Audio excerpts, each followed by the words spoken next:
Dios le bendiga, amados hermanos. Dios le bendiga grandemente en esta tarde, 1 de julio 2021.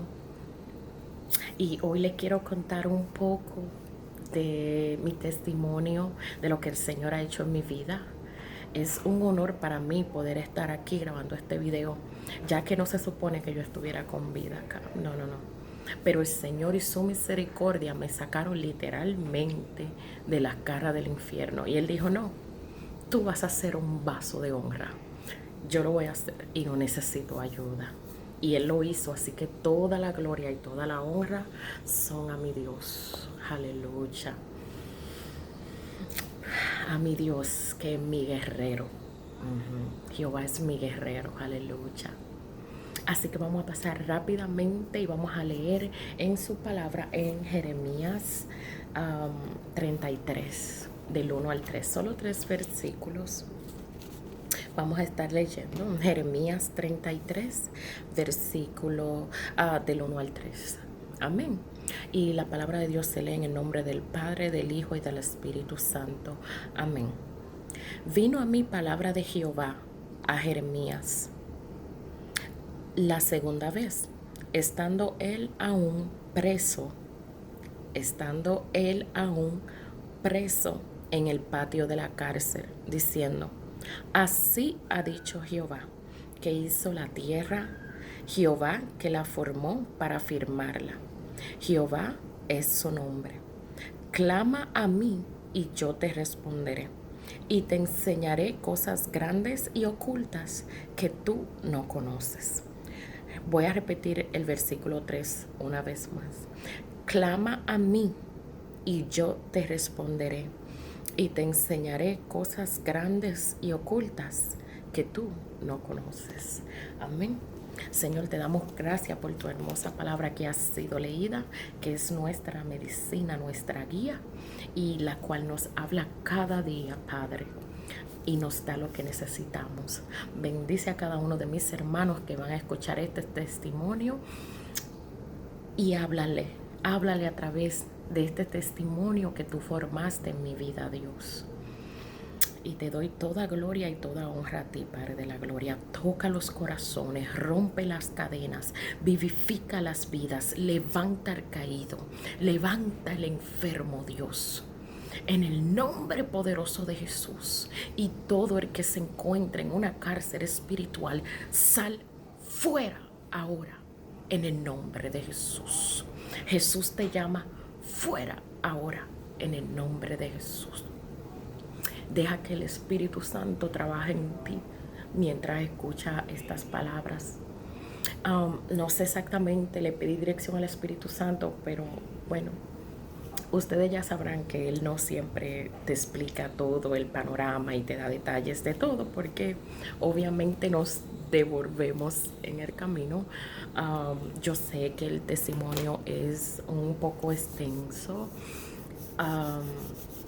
Voy a tratar de resumir y de poner lo más que pueda, aunque sé que luego con el tiempo y más videos voy a ir diciendo cada vez parte que quizá no diga hoy acá. Pero sí, el Padre me pidió que hoy se grabara el video del testimonio. De hecho, de que llegué acá he estado grabando. Cuando vean este video van a ver que los otros videos que hice antes de este, que creo que son como otros 3 videos, lo he estado grabando por primera vez acá en Valladolid, a donde el Señor me trajo de vacaciones y me dijo: llévate las luces. Y yo dije, bueno, parece que llegó el momento, porque hacía más de un año que Él me fue preparando para este momento. Quizá porque nos conoce, dice, no, le voy a decir un año antes para que compre las luces y como que se vaya organizando. Hay algunas cosas que son un poquito fuertes de asimilar, y algunas veces el Señor empieza a tratar con nosotros con tiempo antes, para que para hoy yo estuviera lista y hacer su voluntad. Amén.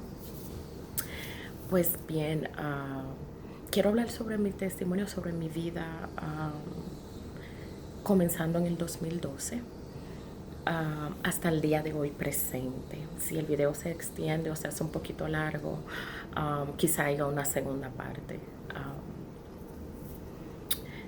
Gloria a Dios, aleluya. Estoy un poquito nerviosa, ¿no? Es mi cuarto video, creo, en cámara. Y aunque no lo subiré hoy, 1 de julio de 2021, pero el Padre quiso que se grabara hoy, por eso estoy obedeciendo. Y ya en breve pues lo subiré como Él me vaya dirigiendo. Nada de esto sale de mí, nada de esto. Las personas que me conocen saben que a mí yo huyo de los micrófonos, y si hay más de 5 personas mirándome, no es conmigo. Pues igual, normal. Jesús siempre llama al no calificado, al que dice que no, al que no puede, y así es en la mayoría de los casos. Como Jeremías, soy un niño, hay más personas en YouTube, por favor. Pero siento un compromiso con el Señor por lo que Él ha hecho en mi vida de testificar. Y quizá un año atrás yo no estaba lista, pero Él lo fue poniendo al sentir en mi corazón. Pero es que no. Tengo un compromiso con el Señor. Hay otras personas que necesitan escuchar. Así como una vez yo escuché muchos testimonios también en diferentes plataformas y me ayudaron bastante. La gloria y la honra sea siempre de nuestro Dios. Aleluya. Quiero hablar de mi testimonio un poco fuerte, y ahora mismo no le tengo el tema al video, pero creo que lo más primordial sería: me casé con un satanista dentro de la iglesia. Amén. Lo voy a repetir otra vez. Me casé con un satanista dentro de la iglesia. Wow. Y no tenía nada de eso, de poner un tema así.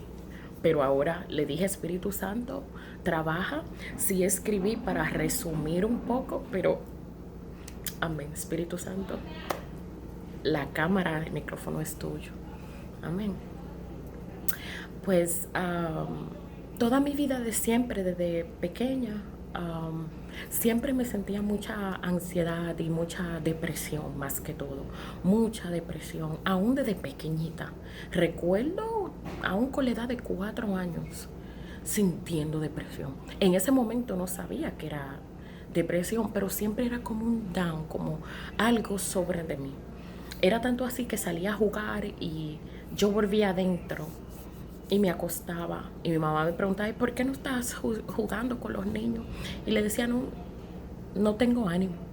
Y ella solamente seguía caminando.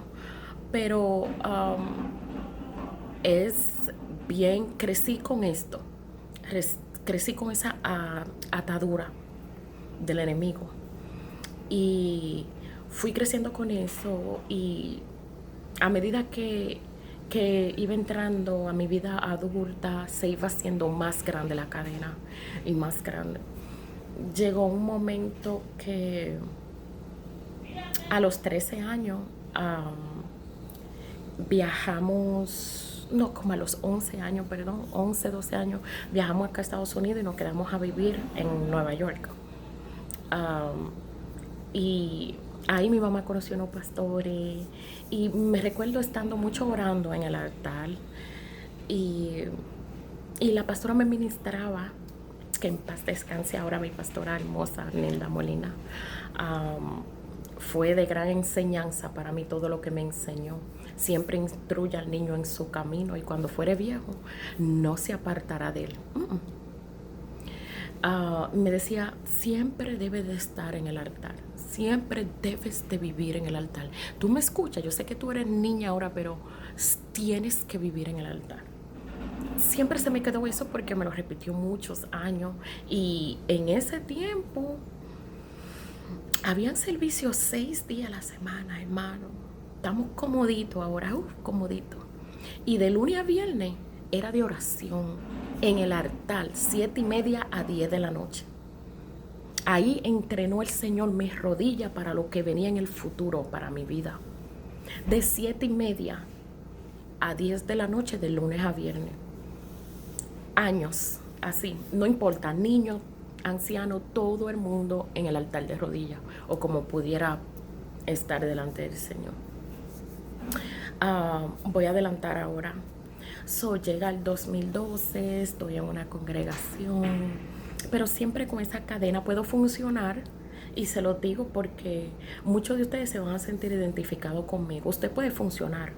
Yo fui maestra de niños, ujier, tesorera, presidenta de jóvenes. Usted puede funcionar, pero hay cadenas y solamente usted las sabe, que están dentro. Como que usted dice, me siento bien, pero de repente me siento mal. Estoy en un servicio de gloria, rompí 3 sillas y llego a la casa y qué depresión del infierno es esta. Sé que se van a identificar porque llegó la hora de sacar a mis hermanos de la cárcel. Y me enfoco más en las personas que ya son cristianos, que están en la iglesia, pero que están en cárceles espirituales. Siempre que leía la Biblia mucho en Isaías y en los evangelios, el Señor siempre me enfocaba y me decía, para que saques a los presos de la cárcel. Siempre me decía eso, siempre. Y yo decía, Señor, pero ¿cómo así tú quieres que vaya a la cárcel a predicar? Ve, estar desconectado con Dios es algo fuerte, fuerte. Y yo decía, pero ¿por qué el Señor me repite? Era tanto así que llegó un momento que se me presentó la oportunidad de hacer una capellanía.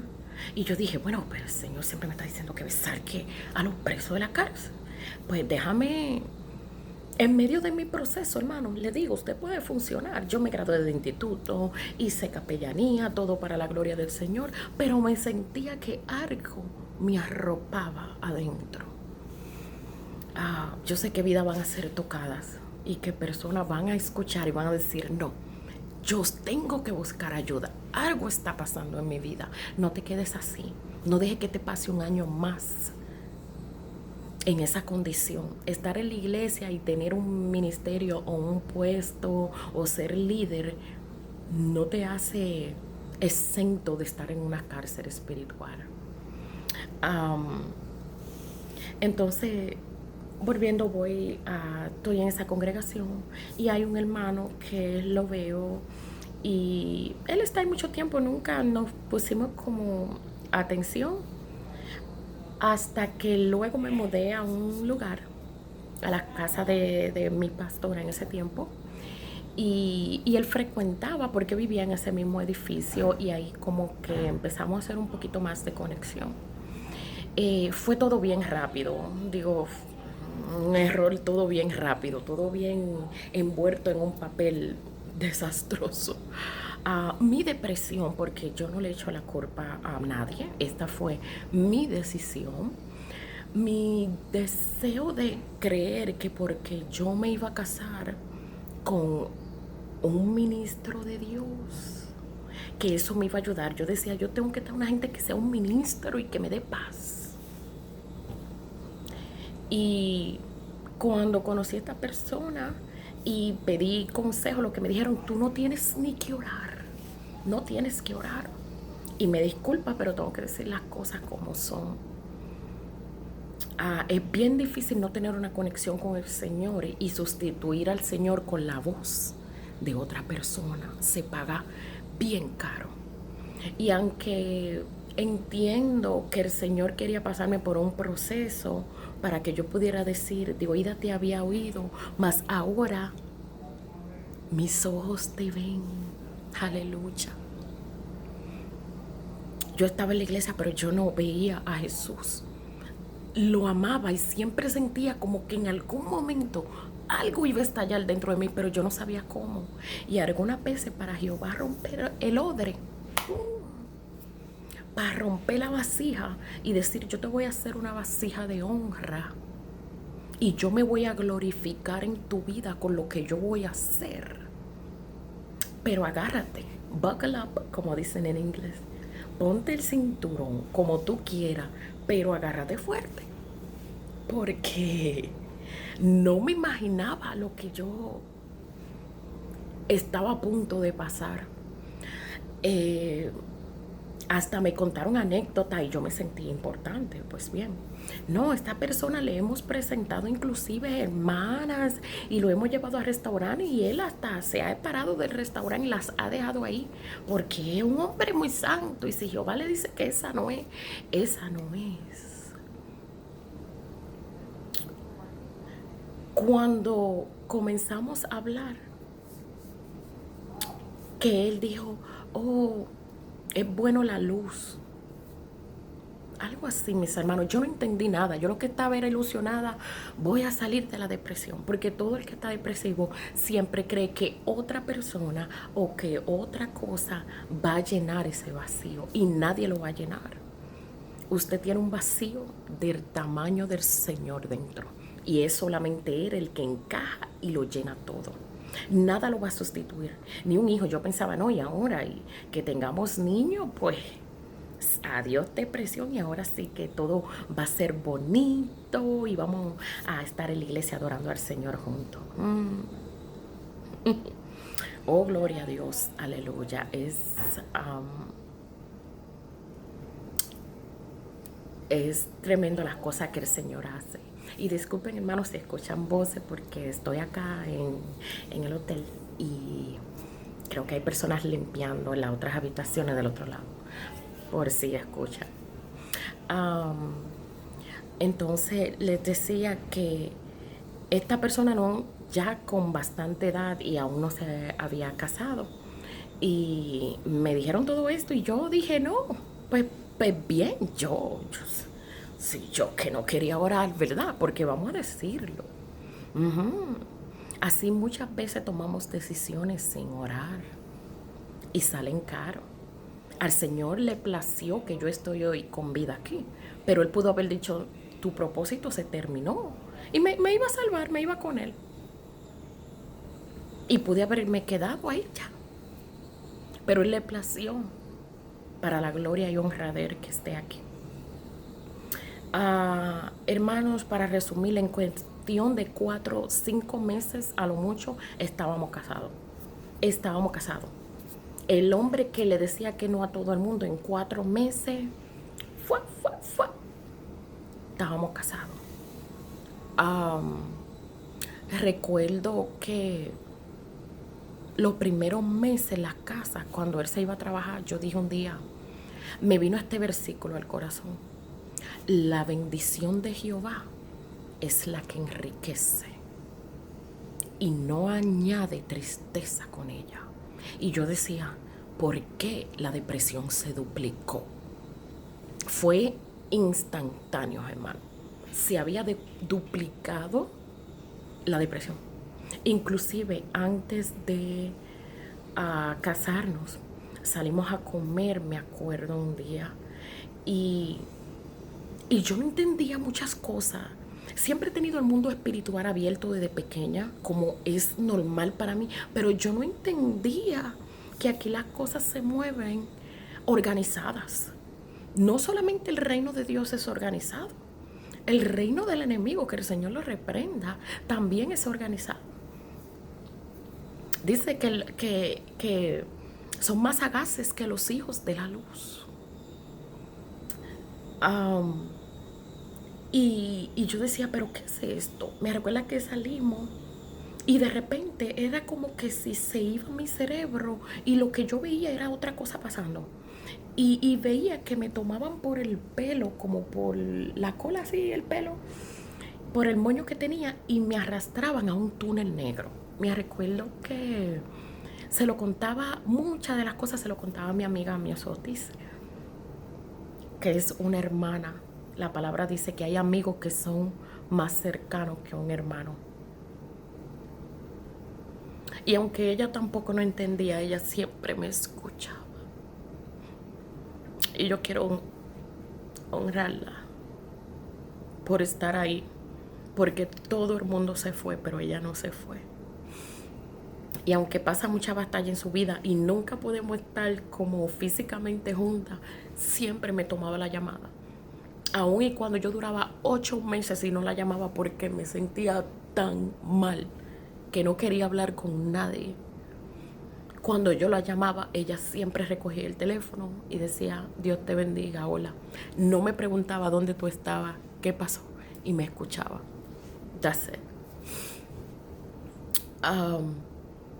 Y yo le contaba estas cosas a ella y le decía aún antes de casarnos, oh wow, el otro día estábamos comiendo en la cocina de la casa de la pastora y él estaba sentado en el mueble retirado en la sala y yo estaba en la cocina preparando algo para comer y de repente yo miré el mueble y no era la cara de él, era una cara como de un payaso blanco, como pintura blanca echada de la cara. Esto es antes de casarnos. Y yo decía, oh Dios mío, ¿qué es eso, Dios? Y algunas cosas se las comentaba y él siempre decía, no, nada. Pasaron muchas cosas así. El mundo espiritual empezó como a descomponerse dentro de mí. Aún así nos casamos. Siempre muy dentro de mí pude sentir que no era la voluntad de Dios. Pero me ganó la voz de la depresión, del enemigo, de Satanás, que el Señor lo reprenda en esta hora. Ganó en esa decisión. Entonces, ni modo, mamita, vas a entrar en un proceso del cual glorifico a Dios ahora, pero estoy aquí tratando de salvar a otra o a otra persona. No cometas un error de casarte o de decir, oh, es que en la iglesia no aparece nadie nunca y uno tiene que esperar. Siga esperando. Por ahí dicen que es mejor estar solo que mal acompañado. Y wow. El Señor dice en su palabra que no es bueno que el hombre esté solo, pero tiene que asegurarse que esa es la persona. Dios me está mandando a la vida de alguien en este momento a decirle, ten cuidado, ora bien, comunícate bien con el Espíritu Santo, deja que te dirija bien, porque puedes embarcarte en una historia que a mí me parecía no tener final. Cada día en la casa era peor. Esos primeros 6 meses, wow, si yo pensé en ese momento que terminaron con mi vida, yo no sé, eso era como un cupcake que me habían dado, nada más, como que, bueno, si tú crees que eso iba a terminar, no. Hermano, les cuento cosas físicas que pasaban en mí. Siempre he sido llenita. Estamos trabajando en eso, ¿ok? Pero mi estómago empezó a inflarse. Yo no entendía nada. Empezó a inflarse. Empezaba que abría los closets de la casa y yo veía murciélagos salir. Veía gente caminando en el piso. Y yo decía, yo no le puedo contar esto a nadie. Van a pensar que yo me estoy volviendo loca. Esto es porque yo me casé con un hombre de Dios y pues, no sé, me pintaba yo misma una historia en mi cabeza, ¿verdad? Pero era necesario porque ahora entiendo muchas cosas del mundo espiritual. Y cosas que pasan los hermanos de la iglesia y tienen miedo de contarle a alguien. Porque le van a decir, bueno, la hermana ya votó. Hay que trancarla. Y yo le contaba a él y él nunca me decía nada. Yo pasaba horas letárgicas acostada en la cama. ¿Cómo le digo? Si él se iba a las 8 de la mañana, Maite se quedaba de las 8 de la mañana, 6 de la tarde. Yo no me había parado de la cama, mirando el techo. Como que si me habían dado palo en todo mi cuerpo. Todo, me dolía cada hueso, cada músculo, todo me dolía. No teníamos niños. Yo estaba ahí y él no regresaba hasta la noche. Y yo decía, haz un esfuerzo, Maite. Tú eres una mujer casada, tienes que bañarte. Los testimonios míos van a ir directo y específico como es, como fue. Porque ese es el problema, que cuando maquillamos las cosas, el que está escuchando del otro lado no entiende. Ella quiso decir esto. No, no me bañaba, no.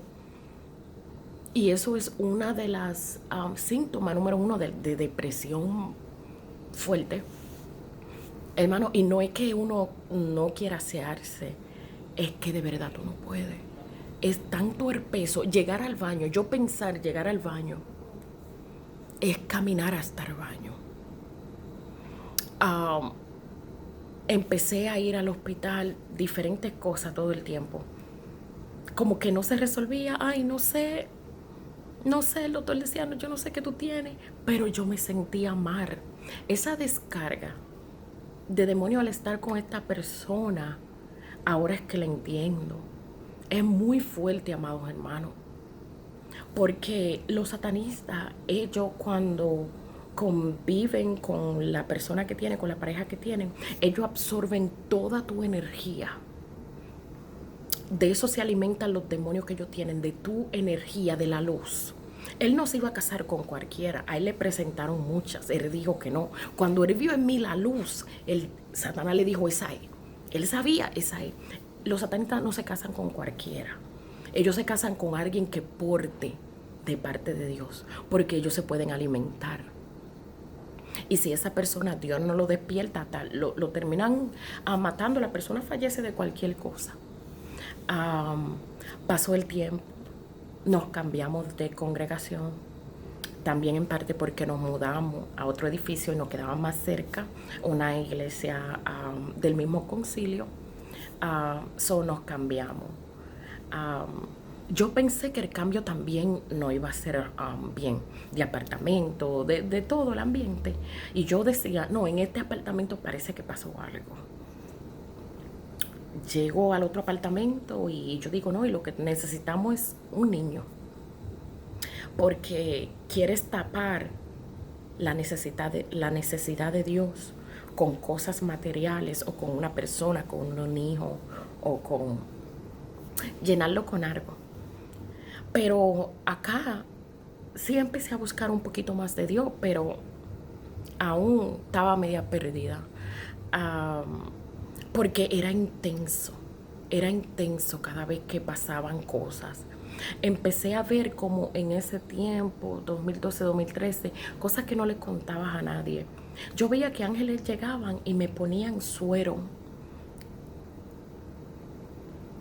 como vitamina.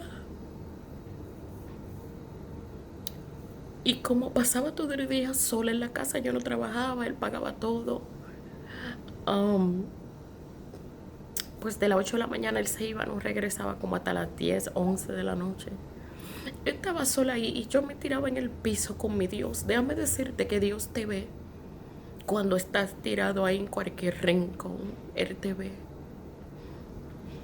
Él no ignora tus lágrimas, Él no ignora tu dolor. Pero para procesarte y romperte, pareciera y te sientes como si estás solo, pero Él está ahí y está pendiente. Yo veía que Él mandaba ángeles y me ponían como catéter en las venas, pero yo no entendía nada de eso. Después con el tiempo he escuchado personas que le ha pasado lo mismo. Y yo decía, yo no se lo voy a contar a nadie, yo no sé si estaba durmiendo, pero es que fueron muchas veces. Luego, después de un tiempo, lo hacían acá en la columna vertebral. Me ponían como un suero pequeño de algo. Y era el Señor pendiente de mí para que yo aguantara el proceso de lo que venía. Para que mi cuerpo, yo tengo algo en mis venas que es del cielo para aguantar, aleluya. Él va a hacer lo que sea necesario. No es que mi testimonio sea más elevado que otro porque me pusieron suero, no. Es que Él sabe lo que cada quien necesita y lo que cada quien va a pasar. Y una gran parte de mi testimonio tiene que ver con la salud mía. Y me recuerdo una tarde, me tiré en el piso de la sala, en un rinconcito. Yo no le tenía altar en ese tiempo, no entendía nada de eso. Pero yo me tiraba y yo decía, ¿por qué me siento morir? Yo estoy casada, que él viene en la noche. Me sentía sola, destruida. Lloro el recordar, lloro no Es que este testimonio es para que no te sientas solo, para que no te sientas sola, para decirte que Jesús está ahí. Y alguna vez decimos, oh, nadie estuvo ahí. Sí, yo también lo he dicho. Pero es que Él se quiere llevar toda la gloria y toda la honra. Y para que eso pase, nadie puede venir al rescate. Nadie te puede ayudar. Ni aún mi amiga, que la llamaba, como le decía, cada 3 meses, 6 meses, 8 meses. Ni aún ella, porque el Señor mismo te quita personas de alrededor en el proceso para que al final toda la gloria y toda la honra sea de Él. Aleluya. Y me recuerdo un día que duré como 6 horas. 6 horas en el piso y yo sentía el líquido entrar durante 6 horas en mi vena. Y yo decía, ¿qué es esto? Y solamente escuchaba, no te muevas, quédate así, no te muevas. Yo sabía que era el Señor, pero yo decía, Señor, ¿por qué me pone tantas cosas? Si voy al médico me dicen que no tengo nada, pero Él sabía lo que venía en el futuro. El tiempo fue pasando, hermano, y como les dije, voy a resumir, o como el Espíritu Santo me vaya trayendo a memoria. Porque si le digo las cosas que pasaba en la casa, los demonios como lo veía caminar, y a él nunca le pasaba nada, nunca, ni una gripe, nada. Porque el enemigo no se ataca a él mismo. Quedó embarazada finalmente después de 4 años, y que fue todo un milagro porque clínicamente yo no podía tener hijos. Tenía lo que se llamaba ovario poliquístico, y las mujeres que saben de esto saben que los ovarios están totalmente rodeados de quistes, pero al Señor no le importa si estás rodeado de quiste, de masa, de lo que sea. Si Él dice que vas a tener un hijo, listo, ya fue. Y empecé, ay santo, Terebashea. Oh hermano, su presencia está aquí. Y no lloro de tristeza, como el Espíritu Santo mueve mi vida, porque lloro de el asombro de aún estar con vida. Del asombro de aún estar con vida. Les contaba, creo que en el otro video, pero lo voy a añadir en este también, que él empezó a echar cosas en la comida como brujería y cosas así. Y el Señor me decía agoreros y cosas así. Yo busqué un día en la Biblia y yo, ¿pero qué es eso? ¿Qué me está diciendo el Señor? Pero no que entendía. Y aún yo llegar a la conclusión, yo nunca iba a pensar que mi esposo es un satanista. Dios